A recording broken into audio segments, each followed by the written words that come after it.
Hey everybody, this is Scott Swinchock. Welcome to the Sink or Swin podcast. Over the course of the year, we're going to be bringing on quite a few of my friends who happen to be subject matter experts on various financial topics, and hopefully we're going to provide you with some relevant information over the course of this year.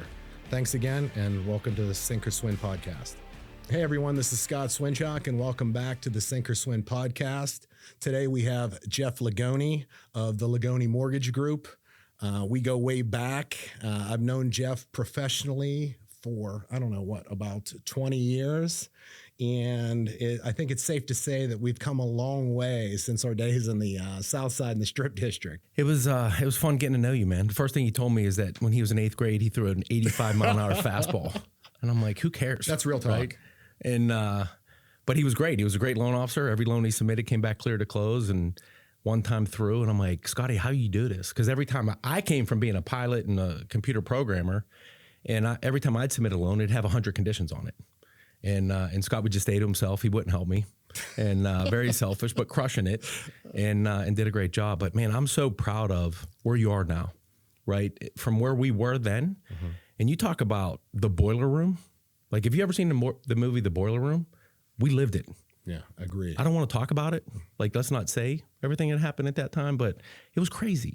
I mean, a crisis did occur in 2008 from mortgages. So, right. I mean, and you go in there and these account executives are telling you, hey, we have a Nina loan. Mm-hmm. I'm like, what's that? And they're like, no income, no assets. Like, just make it up. Yeah, and if they have a good enough credit score, we'll just give them the money. How in the world could people get loans without proving income? I don't know. That's crazy. And the crazier part is after I left where we were, I had met with a guy who was already established in the business world, mm-hmm. and I was teaching him mortgages, and he goes, how is this a thing?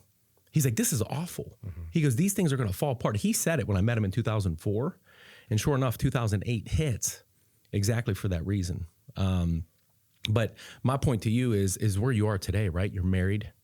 You're a good husband. You're a good father. You're just sharing stories earlier about your daughter, and a successful financial planner, which is critical, man. Like, you know, we need more strong men in America, in my opinion.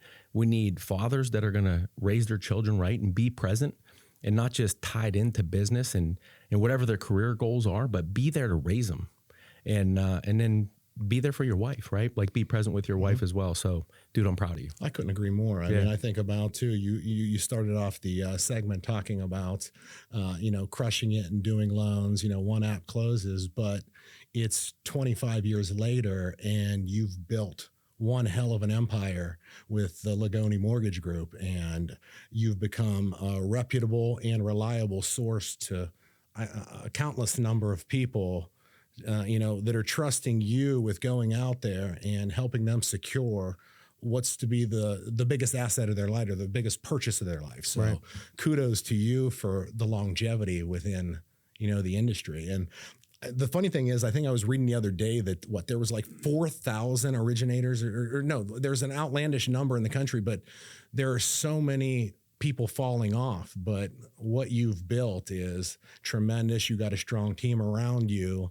And I know from what, the estate planning process and what we do over at SWIN, that if we need to refer someone to a mortgage lender broker to find them the best deal possible and do it ethically and just straight across the board, we're gonna refer people over. And my clients are like family, and right. You just hit on family. So I'm gonna trust my family with someone like yourself and your team, because we know that you're gonna take care of them. You're gonna white glove it. So right.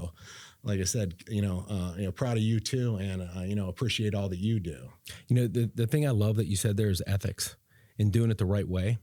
In the 2000s, loan officers were making, and this, 500,000 plus, and I never made more than like 48,000 a year because I was doing it ethically, and I was helping friends and I was helping family.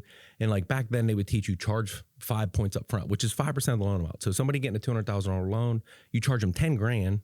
Plus the bank was paying you another $3,000. So you're making $13,000. You're splitting that 50-50 as a loan officer. That's a ton of money. Oh yeah. I wasn't doing that. Like, I was doing them for free. I was helping friends. I was helping family. And my heart was just in the right spot, and I was broke. And I had a buddy of mine who I would meet, and he would buy me dinners. And I'm like, man, I don't know if I can make it. And he goes, you're going to make it.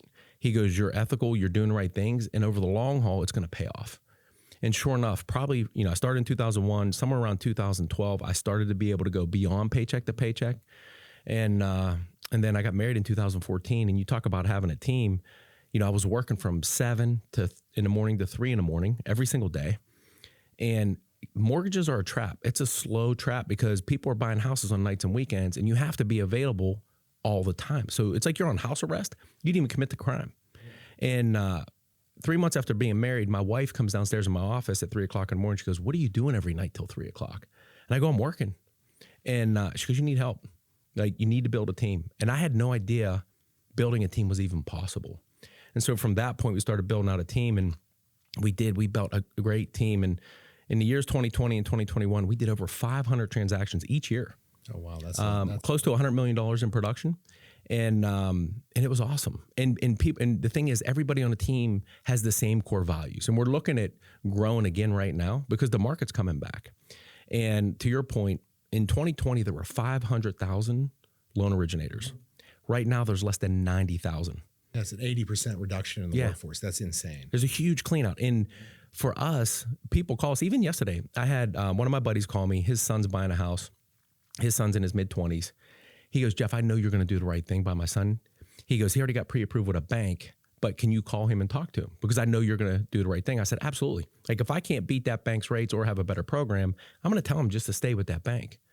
Well, I talked to him for about, I'll tell you, it's 21 minutes because the kid goes, Jeff, you've taught me more in 21 minutes than that banker did. And I feel more comfortable and confident, and I've known you my whole life. Man, I'm just going with you. And Huge I said, compliment. Right. Well, I didn't even tell him a rate at that point. Although our rate was the same as what the bank was offering, he goes, you explained to me about not just buying this house, but live in this house for a year, put the minimum down. That bank had him putting 20% down. I'm like, why do they have you putting 20% down when it's your first house? Like, and you notice from a financial planner perspective, like, put the minimum down, live in it for a year or whatever, and then move out, rent this one out, and then you buy the next one with the minimum down because you're buying another primary residence. And now you start to build wealth through owning real estate, right? And that's leveraging money. So if he buys a $400,000 house, he's got to put 5% down. He puts up 20 grand. Homes appreciate about 5% a year. So on a $400,000 house, that home's going to appreciate 20 grand. Especially in our area, it seems to be like almost recession proof, that it's a steady line of appreciation, whereas a lot of areas, California, Florida, you got the ebbs and flows. But here in Pennsylvania, it's one of the most stable assets that you can have in your portfolio. Right. Pittsburgh's a hidden gem that people don't realize. It's just steady growth, right? And so he put up that 20 grand to do what? After 1 year, he gets 20 grand in appreciation in that property. It's like somebody just threw 20 grand in his savings account. So now he just got 100% return on his investment. That's how you leverage money in real estate. And so walking through that piece of it, he goes, Mr. Lagoni, I never thought about that piece. And I'm like, right. I said, here's the thing. Within 10 years, you could potentially have $2 million worth of real estate. Now that real estate's appreciating in value. You have tenants living in the properties that are paying your mortgage for you. Plus, if there's any cash flow coming, you got mailbox money coming in, plus the tax write-offs. Yeah, that's a big thing, right? Especially the tax write-offs. So a lot of people don't realize the interest is tax deductible.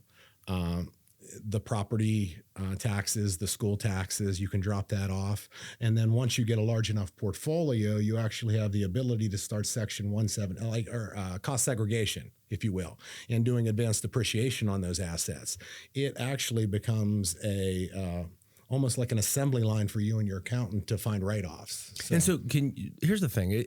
I've been swinging mortgages for 25 years. And there was a buddy of mine who I used to party with in the 90s. He started calling me in 2015 going, Lagoni, you don't need to make more money. You need to pay less in taxes. I didn't even know what he was saying, right? And then he sat me down in 2020 and we talked about it. And I'm like, man, how did I miss this? So like, can you talk about depreciation? Can you talk about tax write-offs? Like, how does that benefit somebody, like dollar for dollar? Like, what does that mean at the end of the year? Like, what does that mean for somebody that can depreciate or expense an item? Like, what's the benefit of that? I mean, it's huge. So in America, we pay taxes. What do they say? Death and taxes, right? It's certain. Yeah. Okay. What do the wealthiest people do better than your average folk? They have access to a team of tax accountants. Right. They have access to tax attorneys. The analogy I like to use is Monopoly. It's like the game of life. There's a bank, right? There's a board. You run around buying things, real estate. You take chances. There's the treasure cards, right? And there's a set of rules that you play by. And that's what we're taught from a young age when you're an average person. But through the years, what I've realized talking to certain professionals is that there's actually another set of rules. Right. Let's go. Underneath that. Yes. And one of the taglines that we use at the Succession Wealth and Insurance Network is friends don't let friends pay taxes. Because think about this. If you're out there and you're in the upper tax bracket, that's 36.9%, which means right off the top, if you don't know what you're doing, you're only making 61 cents on your, or 63 cents on your dollar. That's crazy. Uncle Sam's going to take 37 cents. Now, if you can compress that down to 20%, you just made 17 cents on every dollar. Now, what if you estate plan with that money and start achieving compound interest with money that otherwise would have went to Uncle Sam? You're winning. Yep. You collect $200, get out of the game of life, go do what you want. There's I tell people all the time, do something because you want to, not because you have to. And if you're doing things right from an estate planning perspective and tax mitigation, and that's not to be confused with tax evasion, right? Tax mitigation. Right. The tax code is 44,000 pages long, right? Most people don't know how to use that. So what we're going to do is we're going to bring the Park Avenue strategies back to Main Street because they're perfectly scalable. And it's kind of hard to just sit here and say, well, here's the things that you need to do, because truly it is case by case. But here's the thing, right? So when that really struck a chord with me was whenever Hillary Clinton called out Trump and said, you didn't pay any taxes.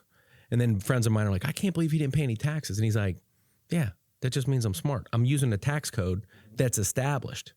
And he goes, and Hillary, all your donors are doing the tax code too. And it hit me at that moment. I'm like, wow, this guy just called it out, that there is a different set of rules.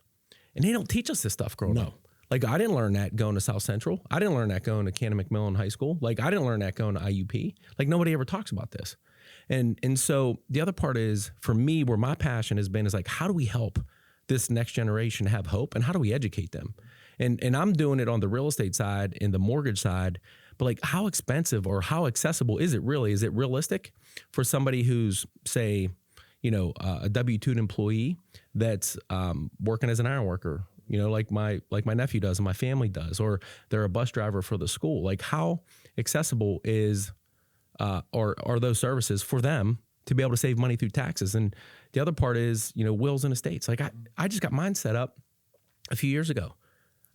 When they looked at mine, I was about to put a huge tax burden on my wife and kids. I had no idea the impact I was going to have. So once they straightened that out, my family's actually going to get more money than I had it set up. And then they're not going to have all the troubles and burdens of trying to figure out what to do with it, because it's all spring loaded right now. It's all written out.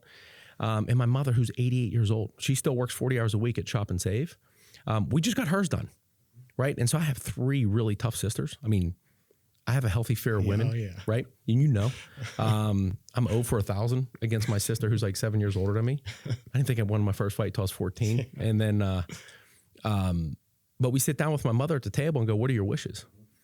And the first question prompted a conversation between me and my sisters, where my one sister goes, she wants this. And my mom's like, that's not exactly what I want.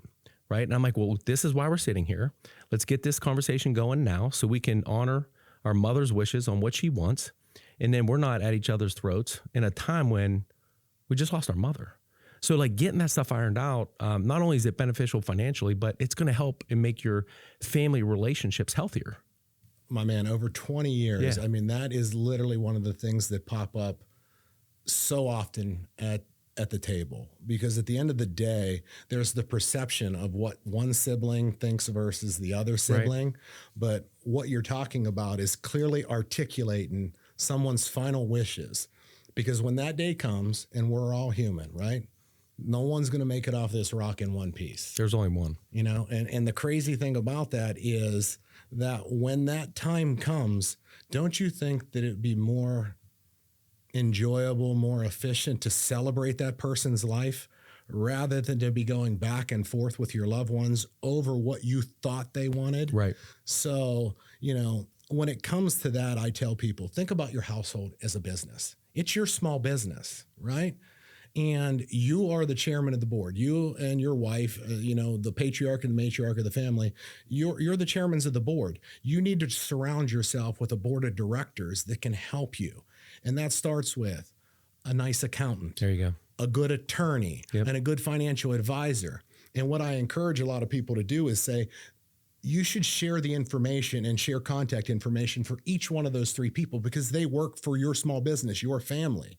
And if they're all on the same page and you're on the same page, you just have the ability to live. And I think the roadblock for most people is they don't think it's affordable. Mm-hmm.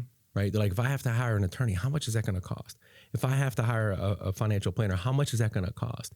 It goes back to perception versus reality, Right. because again, depending on the amount of services that you request, and if you just need a will, a durable medical power of attorney, right? You need to set up maybe a minimal trust. That doesn't cost much. Neither does the time of an accountant. And a lot of advisors, if you go out there and they're trying to charge you a retainer fee, I say run for the door. You should only pay for what they do for you, right? And at the end of the day, think about this. If it costs you, $1,000, maybe a couple $1,000 to set up your family past when you're going to be here, it's well worth it, because it would cost you otherwise more Right. in taxes and in pain to the people arguing back and forth. And what's the one thing you can't get back in this life? Right. Time. Right.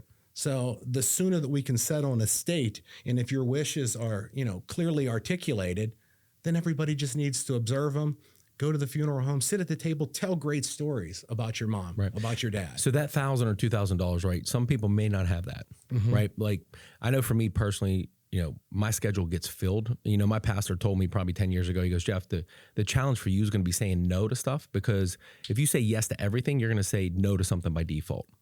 Once I started doing online videos, I had a ton of high school and college kids reaching out to me going, Mr. Lagoni, can you help me? Right? And my schedule gets filled with this stuff. There's no financial benefit for me doing that. And so I'm out of my seat of doing loans, which is where I get paid, but I'm helping these kids, because where my heart is that I want people to get that help that they need and not be prohibited by a price tag. And so my team was like, Jeff, the more time you spend with all these other people, you're not spending it in our business, and our business is going to slow down without you being in it. So like, you need to start paying. Everybody needs to start paying for your coaching. When they asked me for a price tag to put on there, I said, I can't do it.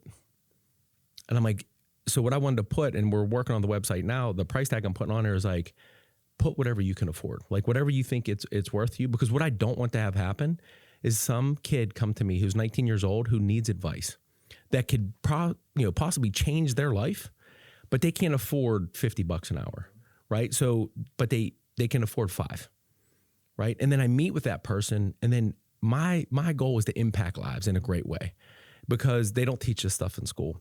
And so I do it for free now, because I just want to see people's lives change for the better. So my point to you is, like, if somebody came to you and they needed that help, do you have something like that? Like, can they make a payment plan, or how do you make it affordable for them? I mean, from the jump street. So, I grew up in, southwestern Pennsylvania, right?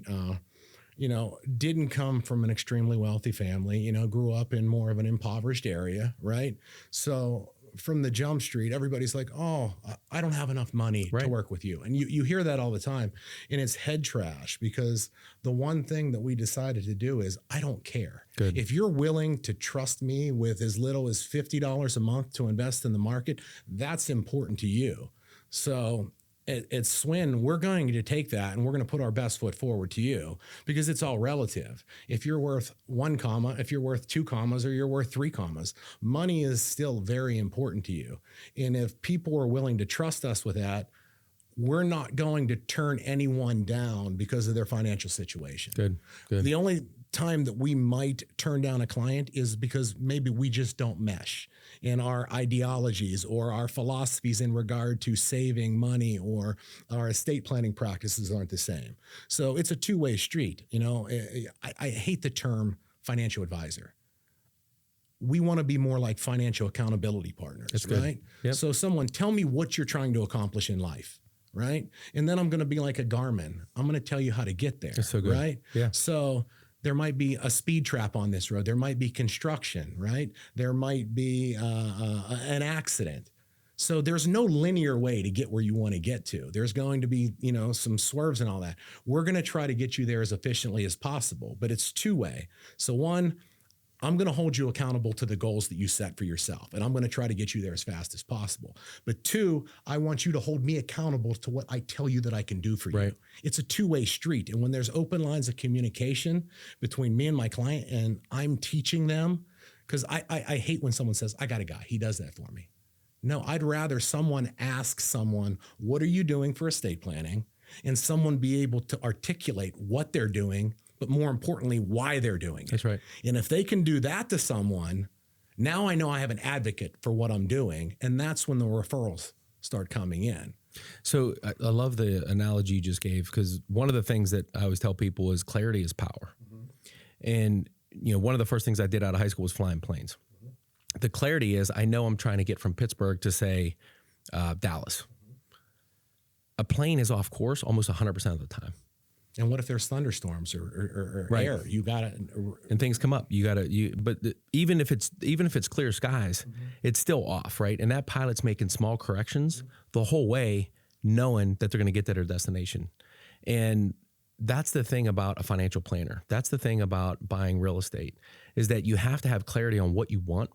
And sit down and the hard part is most people think, I don't have the time, or I don't even know what I want, but you have to start that conversation with somebody like you, right? And sit down and go, okay, at 55, I want to retire, but I'm 25. How does this happen? And then you map it out, and then you navigate it, right? And you make small corrections along the way. It's not a linear line, but you get there. But right? you have it mapped out. Yeah. And that's one of the, big impediments to starting. Is it too late? Did I start too late? It's never too late to put a plan on paper, right? That's half the battle right there. There was an actual study done where they asked 100 people, tell me all your goals. What do you want to accomplish in life, right? So about 70 of those people just verbalized what they wanted to do, right? Another 23 of those people, they started and they wrote down a little plan on paper. And then 7 people out of that group actually put down an outline to a T of every bullet point that they wanted to do in their life. 40 years later, they went back to that study.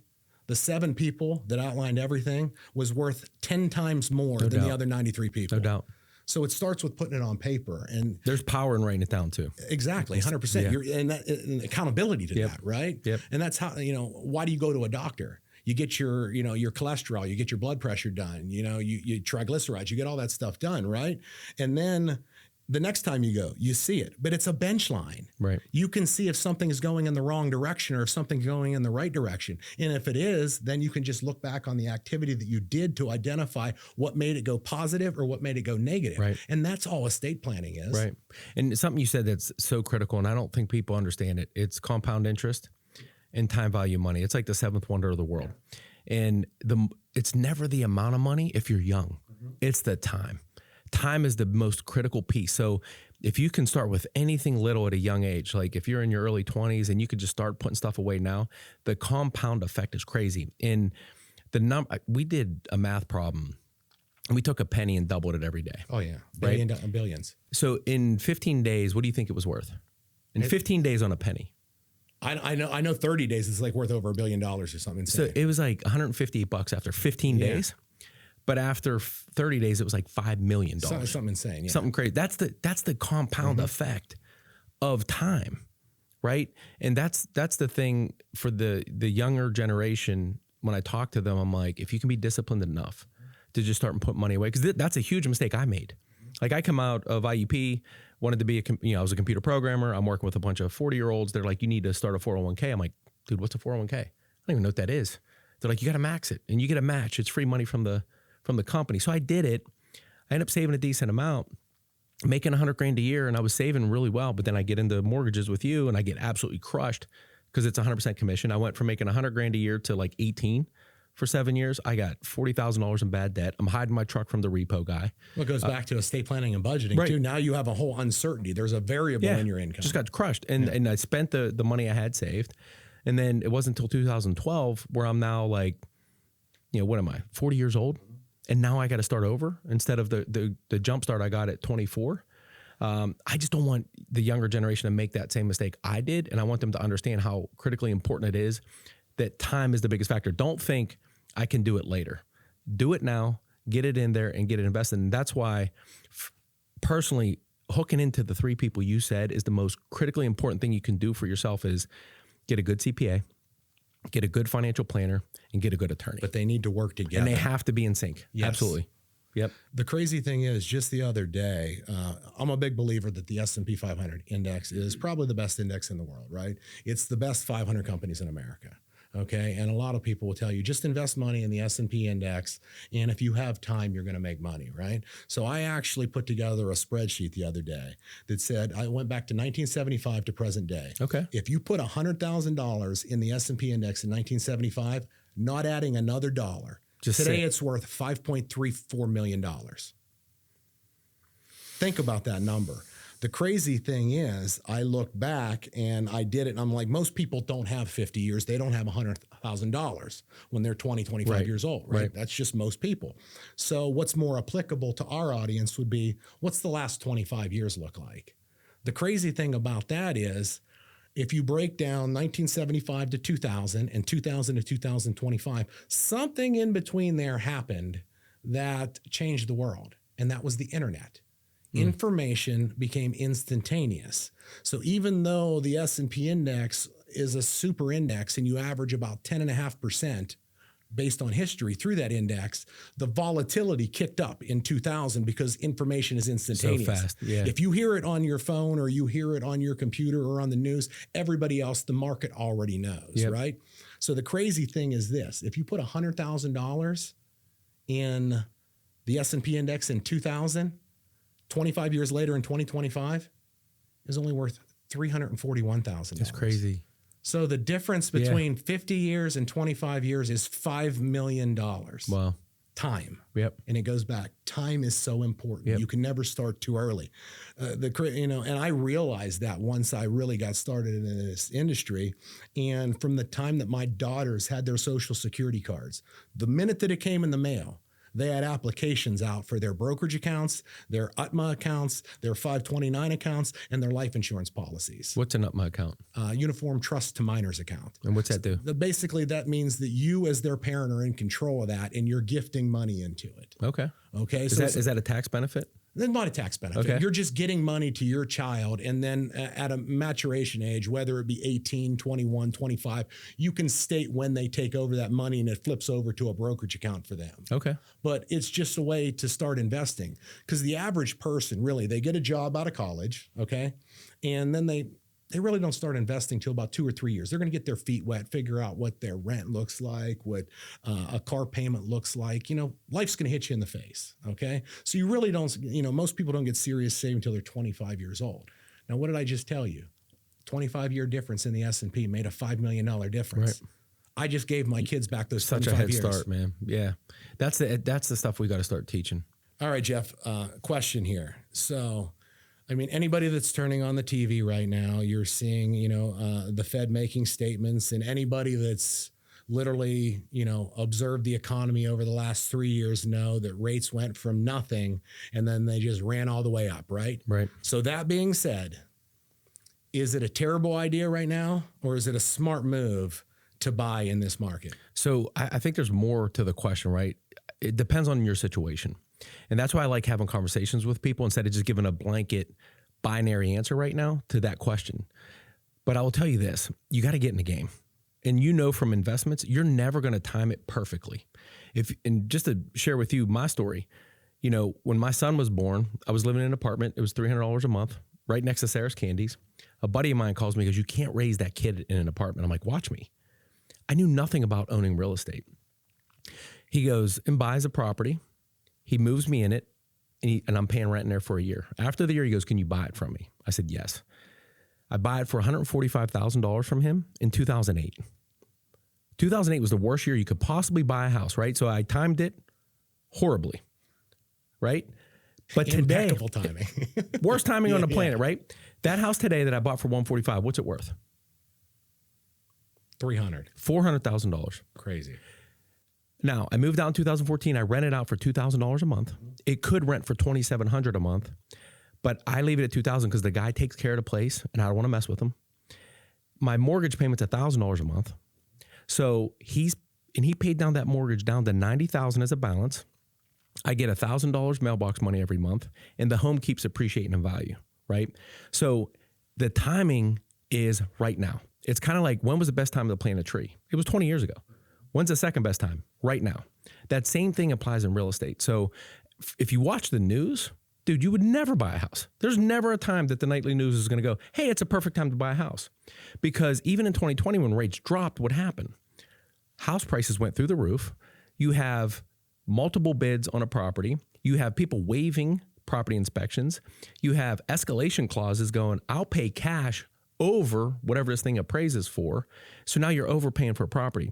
For anybody out there that doesn't own a home, my word of advice to you is you got to get in the game sooner rather than later. It's an asset. It's an asset. You're buying an asset. It's one of the most powerful assets and financial instruments and vehicles that you have. It's so diverse. So yeah, I'm going to wait 20 years to buy an asset. Why in the world? I mean, it's part of your net worth. Most people don't even realize that when you're looking at stuff. You're making a payment, you're tax deducting the interest, and the equity within your home is part of your net worth. And when you look at the wealthiest people on the planet, 90% of them made their wealth through owning real estate. And that's the thing. You got to get around advisors that are going to give you the right advice. Now, there are some people, it's not the right time for them to buy a house, right? They're not in a position to do it, whether it's job security, whether it's they're not sure if they're going to stay in this location, or responsibility, right? They could be young and still partying and not ready to pay bills, or, maintain the yard, or, keep the house clean or whatever. They just don't want that responsibility right now. So it's not for everybody, but it's worth a conversation, and then mapping it out like we talked about earlier. What does this look like for your financial future, 5, 10, 15, 30 years down the road? But most people just look at it as a liability. Let's just do it math, right? $400,000 house, okay? 3 years ago, you get that what? 3%. That's $21,000. That's $12,000 in interest a year. So if you're making a $2,000 payment, that's $12,000 that's coming off of your principal every year, right? Right. Same house 3 years later, 7% interest. Okay, I'm just using those numbers, and that might not be reflective of the market right now. You know better than I do, but let's just say 7%. So a $400,000 house. Now that's $28,000 in interest a year. Right. Okay. So now all of a sudden, if you make a $4,000 a month payment, that's twice as much as you were making before, but you're at $4,000 now, and only $4,000 is coming off of your principal every year. Most people look at it as a liability, not as what they're getting out of it long term. Well, there's two things to that, right? So the first thing is, buying that first home isn't an asset in my mind, but it gets you in the game. Right. And then this is the house hacking piece of it. You're buying that first home, you can put minimum down, right? You can get what we were talking about earlier is called seller's concessions. That's a way for the seller to pay for your closing cost. So you buy that first house with minimum money out of pocket. We got people buying houses right now with $1,000 out of pocket, some with zero. If you're a veteran, or you're getting a USDA loan, the real bonus is when you buy that second property, right? So then you keep that first one, you rent it out. Then you buy the second one with the minimum down again because you just moved up to another primary residence. Now we start having real estate work for us, right? It's not just buying one and stopping. And that's the thing, you got to get around the right people that will advise you and educate you on this stuff. Because some people, you're talking to most loan officers, like the person that was pre-approved yesterday. I said, did the guy educate you or coach you on anything? He goes, no, he literally just sent me a pre-approval letter. I'm like, did he give you any options? Did he talk about buying down the interest rate? Did he talk about other loan programs? Did he talk about grant money? He goes, he mentioned it, but he didn't show me anything. I go, let me show you. And so for every customer, after I take an application, I shoot a video that's less than 2 minutes long. And side by side, it's transparent. It shows, here's your purchase price, here's your interest rate, here's your payment, here's how much cash to close you have. And so I shot him his 4 options. The last one was the grant money, where he's bringing way less to close. And he's like, the guy mentioned it, but he didn't show me it. So from my position, people need to see it. And so that's why I shoot the video, so people can make a decision for themselves on what is the best option for them in their financial position that they're in right now. Well, I like what you said about getting in the game, because, I like to, talk a lot and market through storytelling, right? And when someone buys their first home and they're in the game, right? And you're going to buy that second property, and now you have the ability to rent out the first one. you're playing the game, That's right. And what I try to get people to realize is that if that's the game that you want to play, you're building a farm, and your farm is full of dairy cows, because the rent that you're getting from each subsequent house that you flip and you leave behind and you're going into new primary residence is milk. Right. And milk is sustenance. So now it's paying for itself. So you can keep on replicating that process. And before you know it, you can have 5 or 6 homes, aka dairy cows, that are providing you with milk. So good. And there's going to come a time in your life when you need to butcher that cow and it's time to take the meat. So what's the smart thing to do? And again, working with an accountant, an attorney, and also a financial advisor will tell you when the optimal time to sell a house is and to butcher that cow. Yeah, you got to have a team of advisors for sure. Exactly. So I always go back to that. But to play the game, you got to have a team, right? Yep. So I wanted to go back to something else that you said too in regard to seller concession, because that's a topic that, in my opinion, confuses quite a few people. Okay. Right?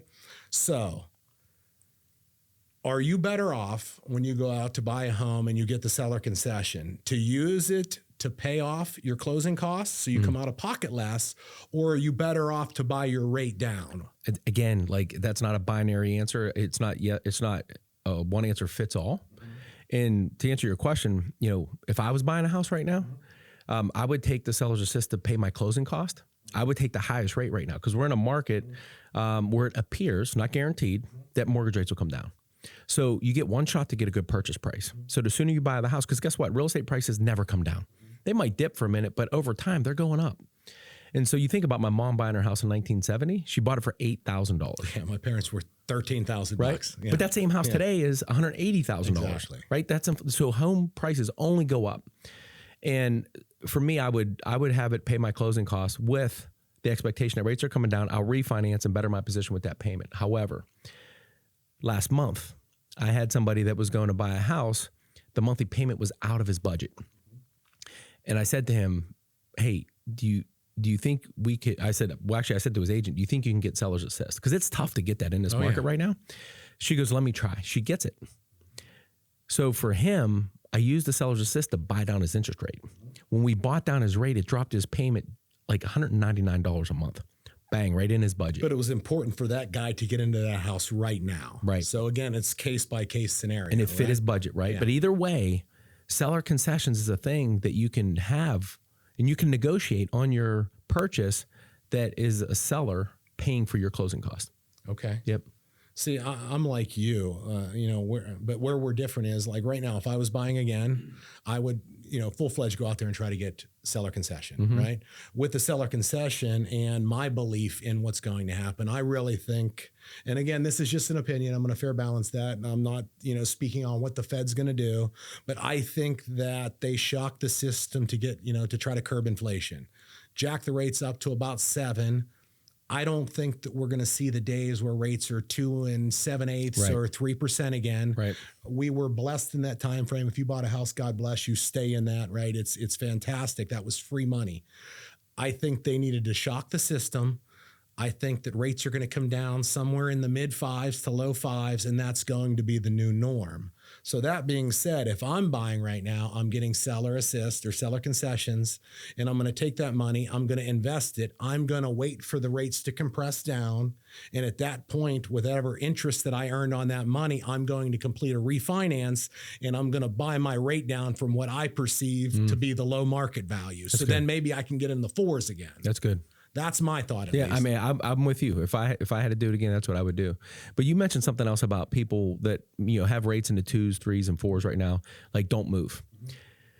It's pretty. We've had a couple customers that were in the 2s, but they had to move, right? But they didn't want to let go of that rate. And I'm like, guess what? You don't have to let go of the rate. Keep the house, right? Rent that one out, and now you just got a bigger margin on your rent.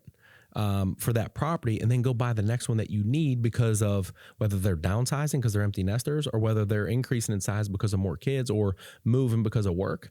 So they don't have to let go of that rate. Yeah, I guess it's hard to throw a blanket on it and say, just keep it, because it's going to be case by case scenario for every family situation. Right. And again, I kind of stepped on my own foot there because that's estate planning. There's no one way to do it. It's what's the perfect ideal plan for the goals of the person or got to customize it, right? Yeah.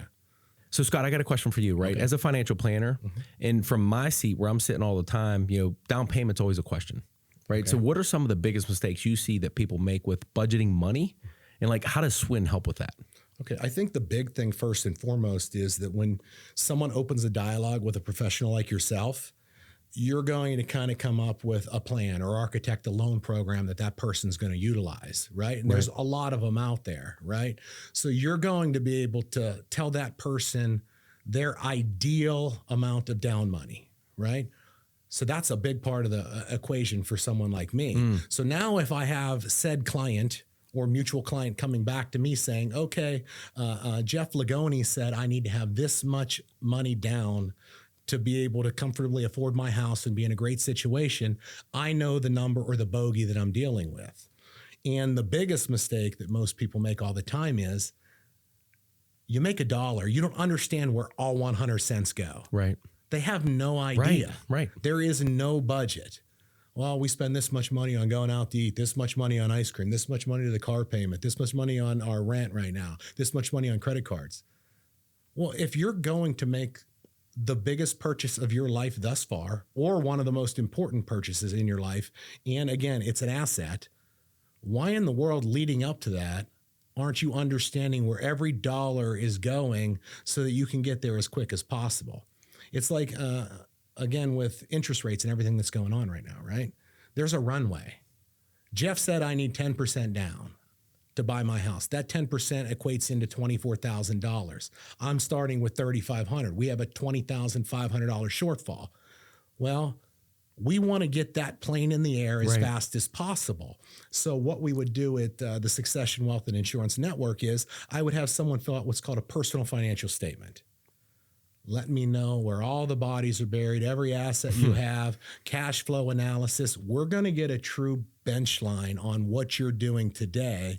Where can we save? Once we identify that, it's about creating buckets of money. Well, you have your day-to-day expenses. 2, you have your retirement savings. You have your emergency fund. Are those all full? Now the 4th bucket that we're creating is the down payment on our house. But $1 is $1 and it's only 100 cents. So now we put together the budget, and every time that a paycheck comes, you swing money into each one of those budgets. And if you follow that plan, you're going to have your down payment before you know it. Now, 2 things. One, do you have a budgeting app for that? Like something that can stay in front of their face? Like how do they like daily know whether they're on course or not? How do you do that? What we would do is, again, it goes back to that personal financial statement. The what we use for that is an Excel document that is workable. It constantly changes, right?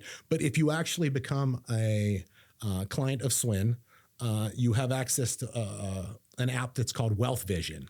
It's an online aggregator. Okay, this is crazy. This is what I absolutely love to talk about, because remember when we grew up, there was a game called Hungry Hungry Hippos. Yes, I do.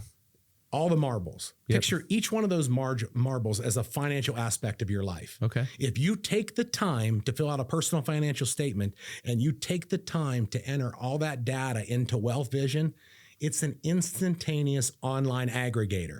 The minute that you make a car payment and your balance goes down, it grabs that data. Okay. The minute that you have a deposit go into your checking account, your 401k, it grabs that data. It gives you a reflective, up-to-date, minute-by-minute picture of your financial, your well-being right now. That's awesome. So once they set that up, they have a real-time update of where they're at on their journey to having that down payment ready. Exactly. And for you, every document that you could possibly need is right there, and it could be printed out. Okay.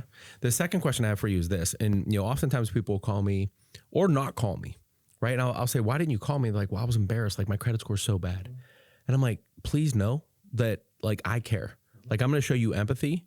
And, I've been there. My credit score went from perfect to trash when I went from being a programmer to mortgages, because I went from salaried to commission.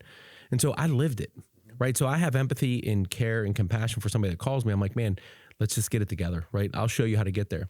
Some people may be embarrassed to even start the conversation with you because whether they have a lot of credit card debt or they have no savings, or they don't know where their money's going. Like, how do you handle somebody like that? How do you encourage somebody to start that conversation with you? That might be where they're at. So again, I go back to the fact that perception or head trash. Most people feel intimidated about the financial conversation, right? Right. It's too much. And one thing that I always prided myself on is that numbers always made sense. And my mom and my dad would always tell me, Scott, you know what? You got to keep it simple. You think way up here. And if you start talking like that, people's eyes are going to glaze over and they're going to have no idea. I mean, I could come out to someone's house with a hypothetical or a portfolio, and I could talk standard deviation, the alpha, the beta. And most people are like, what in the world? What are you talking about? So what I realized really quickly is that it's simple. And I came up with a little equation, and I said A plus B plus C plus D equals your life. I would go to no one's house and no one's kitchen table with anything but a piece of paper, and I'd write that equation down, right? And they're like, well, what does this mean, Scott? I'm like, A is your faith, right? Oh, here we go. Yeah, right. B is your health. C is your family, and D is money and everything that it buys in this lifetime. And what I want you to know today is that if we decide to do business together, I'd cross off D. I was like, I got you covered there. We're going to teach you. We're going to educate you on this. You're going to totally understand the financial aspect of your life. You no longer have to worry about that anymore unless disaster strikes. Your sole responsibility moving forward in this relationship between us is to keep your faith, say your prayers, stay healthy so you can spend as much time with your family as possible, because me and my team, we got D for you. Man, that's incredible. That's it. And as simple as that is, that's literally what we started doing. And that's when it really started clicking. All right, Jeff, with 25 years of experience in this industry, what's one piece of financial advice that you would like to share with everybody that's watching, or any one of your clients, or anybody that's willing to hear? The number one thing I would tell you is start the conversation.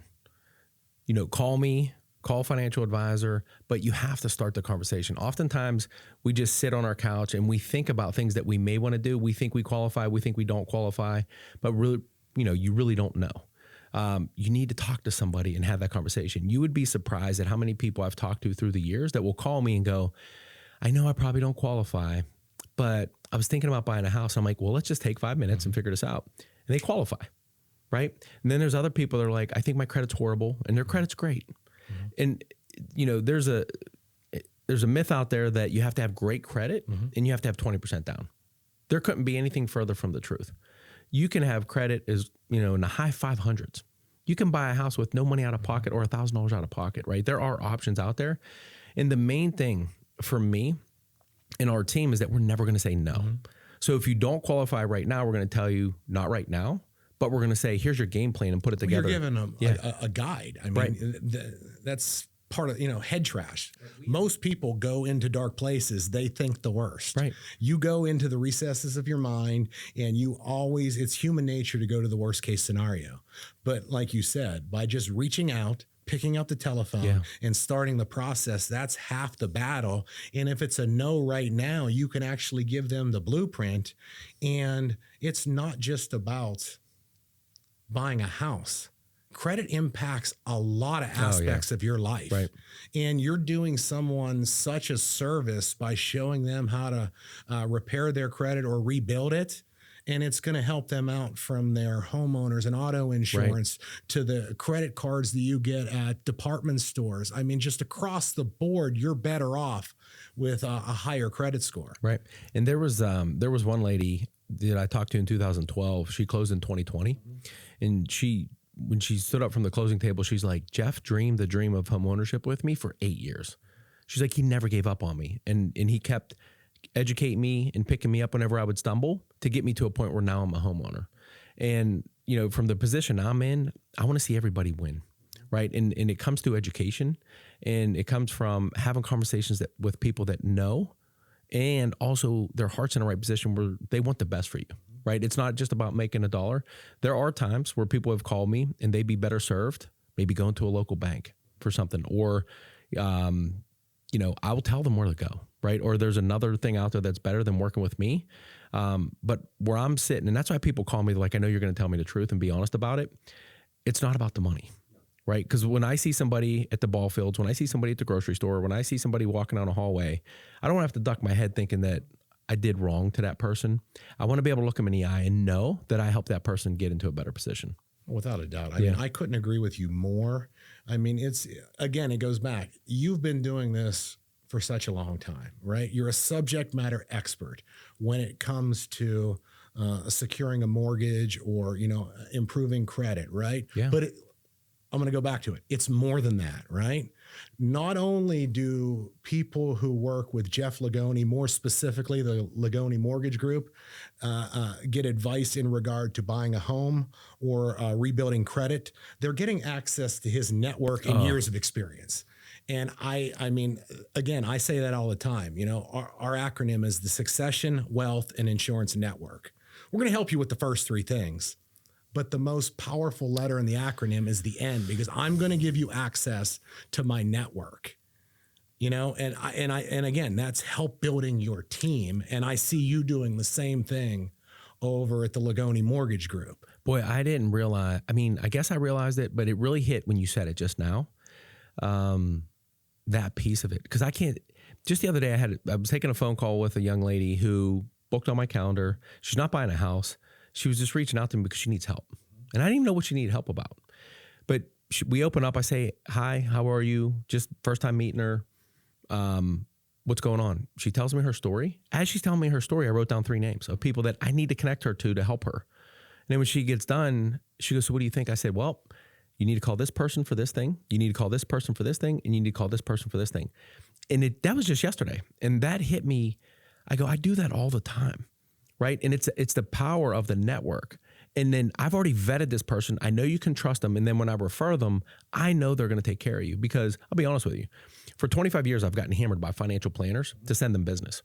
And they're always bragging. Most of them are always bragging about how much money they make, the cars they drive, the house they have, the vacations they're taking. I'm like, why are you not telling me about how you help people? Yeah. Right. And so for the most part, when I have a financial planner that tells me, I'm like, I'm not working with them. But in recent years, I've met 3 that I trust, that I can actually go, yeah, I know I can send you over there and they're going to take good care of you.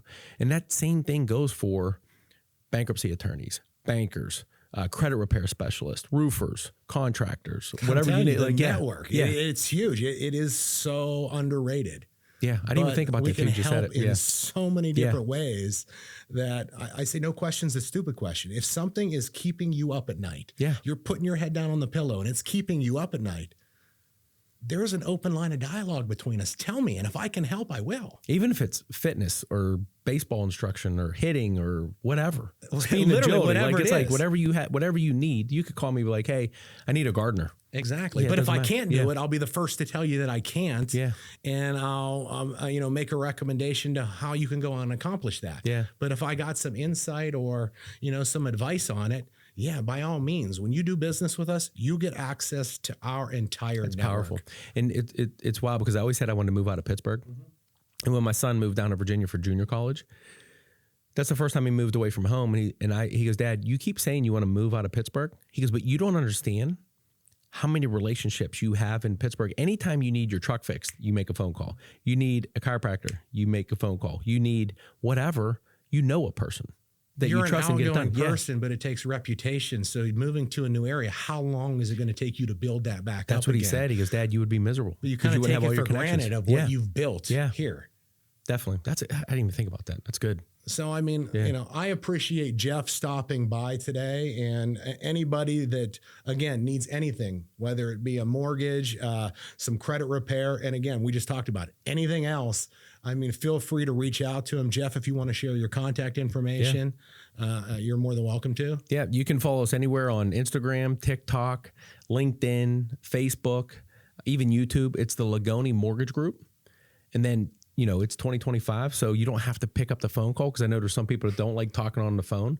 You can text us. The number's 412-253-2853. Or if you'd prefer to email, it's jeff.lagoni, that's LAGONI, at Stockton, that's STOCKTON.com. And again, man, I appreciate you being here today. And, Scott Swinchock, Jeff Lagoni, thank you for tuning in. And if you need anything in regard to financial planning, estate planning, please feel free to reach out to us, www.swinetwork.com, or you can reach us at 724-754-8200. And we're looking forward to just having a dialogue and seeing where what kind of relationships we can build. But this is Scott Swinchock with the Sink or Swin podcast, signing off.